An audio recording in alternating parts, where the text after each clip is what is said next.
اس وقت ہم ضلع یونیورسٹی فیصل آباد میں dean faculty of animal husbandry professor doctor Qamar Bilal sahab کے پاس موجود ہیں۔ پروفیسر ڈاکٹر قمر بلال جانوروں کے امور کے ماہر ترین افراد میں شامل ہوتے ہیں۔ ان کا ایک تحقیق تعلیم کا ایک وسیع تجربہ ہے۔ یہ محض تجربہ ان کا کمرے میں بیٹھ کے نہیں ہوا، بلکہ انہوں نے فیلڈ میں جا کے یہ چیزیں ثابت کی، خود اپنے ہاتھوں سے کام کیا ہے، اور مختلف گاؤں میں فیصل آباد کے ان کے پروجیکٹ موجود ہے۔ یہاں انہوں نے عملی طور پہ ثابت کیا ہے کہ ان کی اگر مینجمنٹ کو بہتر کیا جائے، اگر نگہداشت کو بہتر کیا جائے تو جانوروں کے دودھ اور گوشت کی پیداوار میں اضافہ ہو سکتا ہے۔ پروفیسر صاحب آپ یہ بتائیے کہ اس ہمارے سینیریو میں آپ کیا پلان دیں گے پاکستان کے لیے کہ وہ کس طرح اپنی پروڈکٹیوٹی جس طرح بولتے ہیں اس کو امپروو کریں؟ اس وقت ہمارے پاس نمبر آف جانور جو ہے وہ تو بہت زیادہ ہے، لیکن ان کا ایسی اسٹریٹجی بتائیں تاکہ چھوٹے سے لے کے بڑے جانوروں کے جو مالک ہیں ان کو اس سے فائدہ ملتا ہے۔ جی بسم اللہ الرحمن الرحیم۔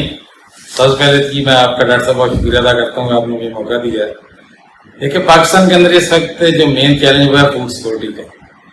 Faculty of animal husbandry striving for to enhance milk meat and egg production in Pakistan. آج آپ کا جو کوشچن ہے وہ دودھ اور گوشت سے ریلیٹڈ ہے، تو اس میں بڑا کلیئر کروں گا کہ اللہ تعالیٰ نے ہمیں جو جانور دیے ہیں ان کی اگر تعداد دیکھی جائے تو تقریباً 220 ملین سے زیادہ ہے ایکوائنس کو نکال کے۔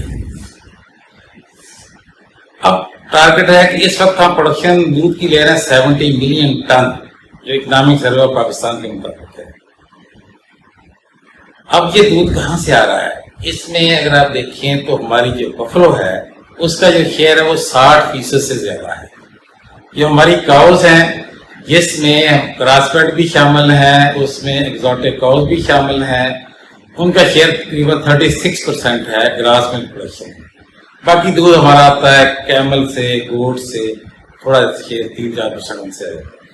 اب کامن سینس کی بات یہ ہے ڈاکٹر صاحب کہ اگر 60% گراس ملک پروڈکشن میں شیئر بفلو کا آ رہا ہے اور بفلو کی پاپولیشن تقریباً 11 ملین کاؤ سے کم ہے، تو یہاں پہ ہمیں یہ سوچنا ہوگا کہ پھر پوٹینشیل جو ہے پوٹینشیل اسپیسیز وہ بفلو کو اب کیوں ایک میتھ پڑ گئی ہے مائنڈ میں، ایک چیز آ گئی ہے کہ ہمیں کراس فیڈ کاؤز یا صرف شاید ایگزوٹک کاؤز کو رکھنے سے پاکستان کے اندر وائٹ ریولیوشن آ سکتا ہے۔ یہ ایسے نہیں ہے۔ مینجمنٹ کی ڈیفینیشن یہ ہوتی ہے کہ اویلیبل ریسورسز کا عقل مندانہ استعمال۔ اب ہماری اپروچ کیا ہونی چاہیے کہ جو لوکل اینیملز ہمارے پاس ہیں ان سے بھرپور استفادہ کیا جائے۔ کیوں کہ جو آپ کلائمیٹ چینج کی بات کرتے ہیں، ہیٹ سٹریس کی بات کرتے ہیں، تو ہماری کتنی بریڈس ہیں لائف اسٹاک کی وہ well fit in this environment, ان کا کمفرٹ زون زیادہ ہے compared to grass fed exotic cows. اب ایگزوٹک کاؤز یا گراس فیڈ کو آپ رکھیں گے تو ان کے لیے ایک خاص ٹیمپریچر ریکوائرڈ ہے۔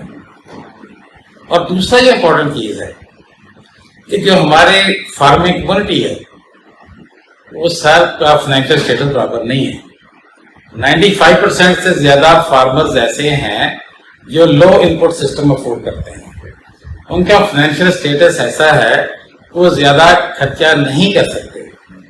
تو اللہ تعالیٰ نے ہمیں جتنے اینیملز دیے ہیں وہ بے شک ہماری سائی وال لے لیں، پھرستانی لے لیں، ریڈ سندھی لے لیں، باقی نسلیں لے لیں، بفلو لے لیں، ہماری بیتل گوٹ ہے، شیپ ہے، کیمل ہے، یہ سب کی سب ہمارے لوکل انوائرمنٹ میں ہائی ٹیمپریچر پہ سروائیو کرتی ہیں، اور یہ لو انپٹ سسٹم پہ، تھوڑے خرچے پہ، لو کوالٹی خوراک پہ اچھا پرفارم کرتی ہیں۔